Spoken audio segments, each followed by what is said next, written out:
వేంపల్లిలోనూ 2 కేసులు రిజిస్టర్ అయిన సందర్భంగా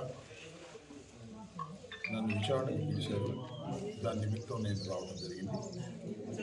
నా ప్రీతమ నాయకుడు దివంగత రాజశేఖర రెడ్డి గారి సమాధిని సందర్శించుకుని ఒక ప్రతిజ్ఞ చేయాలని నిర్ణయించాను. ఆ ప్రతిజ్ఞ ఏంటంటే, సాధ్యపడని అసత్యపు వాగ్దానాలతో రాష్ట్ర ప్రజలను మోసం చేసి అధికారంలోకి వచ్చిన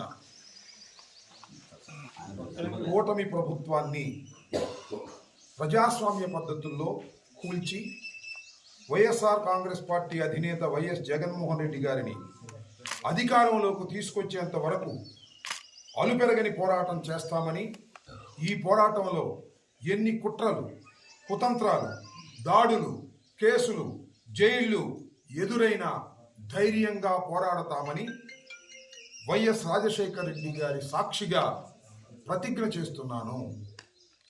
ఈ ప్రతిజ్ఞ రాజశేఖర రెడ్డి గారు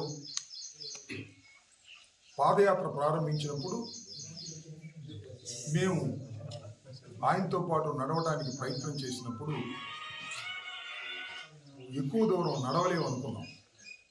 కానీ చేవెళ్ల నుంచి ఇచ్చాపురం వరకు నడిపించే ధైర్యాన్ని ఇచ్చినటువంటి రాజశేఖర రెడ్డి గారు ఈ పోరాటంలో కూడా నాకు ధైర్యాన్ని ప్రసాదిస్తాడని హృదయపూర్వకంగా వారిని ప్రార్థిస్తున్నాను.